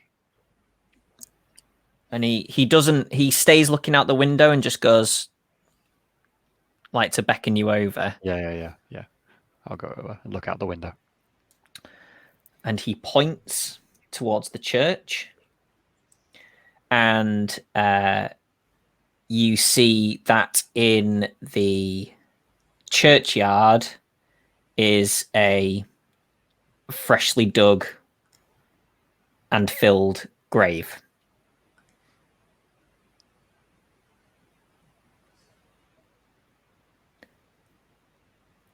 So are we to assume that's Menzies' grave? No. Wait, No. he should be in the because churchyard, though. he's church. inside the church. So someone So else. that and why is that dirt? Someone else. Did you hang on? Did Oh you God! have Did you? have a dream last night? Yeah. The same. I think we've all had it. The coffin.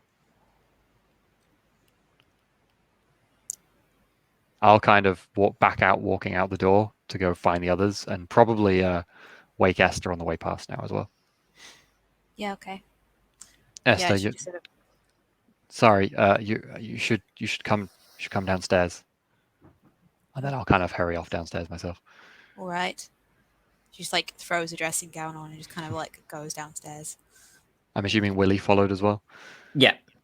So you all reconvene, and Willie has asked each of you whether you've all had the same dream, apart from Esther, until she comes down, and then says, can everybody make a sanity roll, please? Yeah, we're waiting for that. What if this takes us to the 5th in this session?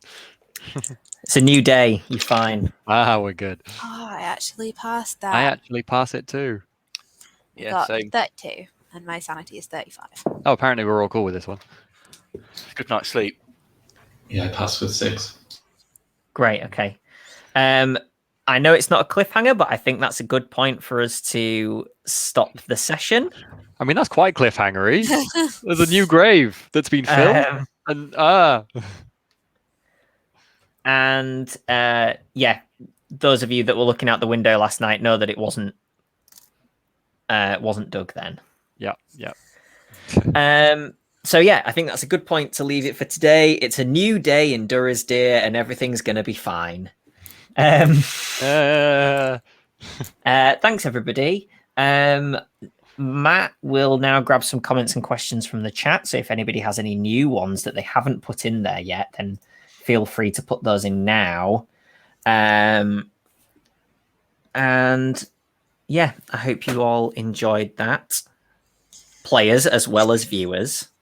Yeah, that was super good. Yes. Why am I genuinely creeped out now? I'm like unsettled sitting here, and nothing has really happened much. It's just kind of vague hints, and I'm just like, My eldritch cat appeared at one point. My eldritch dog has been making the bed shake the entire time. Atmospheric bed shake. You'll have to say eldritch before something, and it's worth like £10 more. Eldritch stew. Eldritch stew. Jack, why were you doing that to me, stupendous? I was struggling so much. Evil person. It's meant to be somber and serious. If Melvin's uncle ever seems proud, it's clearly a shape-shifting imposter. That's probably true. Yeah. It says more about Melvin's uncle than it says about Melvin, I think. Yeah, I mean, he'd probably just keep the shape-shifting imposter, to be fair. Probably wouldn't bother looking too hard. It's only Eldritch if it's from the Eldritch region of France. Otherwise, it's just sparkling horror. Yeah, sparkling horror. There we go. Yep. Oh, nice. Yes, but otherwise it's just sparkling squamous. If anyone wants to know, Melvin would have failed that roll hard. Which roll was that for, Jack? It was when you mistakenly called Dane. Oh, right, yeah. On, and I thought I'll just roll to see what I'd got. Melvin would have been asleep. 95. Oh wow, Melvin was well asleep. Yeah. Jemima is in so much shame. She ain't gonna live this shame down for like sessions. I think this is like. You could have kept it an absolute secret. Yeah, no, but that's not really her style. She was considering it for a minute, but then she was like, "But I have to know about the dream." And then when Dane said that, I was like, "Nope." Cool. And I love Dane having a split second of trying to cover for me, and then immediately realizing the dream thing. I was like, that's not going to work, is it? Cool. That's everything from the comments. So don't forget, this is on Monday. Tuesdays are Vampire the Masquerade 5th edition. Wednesdays are Free League's Simba Room. The first Saturday of every month is one shot with a different system and players and sometimes GM. And links to Twitter, Facebook, Discord, Patreon, Instagram, our Amazon wish list, etc. Not that last one, are below. Whether you're on Twitch or YouTube. If you're watching this on YouTube, then catch up quick and then come join us on Twitch next time we're streaming, because you get to leave things in the comments about sparkling horror. Yeah, we'll catch you on a Monday soon if the tentacles don't catch you first. Yay. Thanks for watching. Bye-bye. Bye. Bye.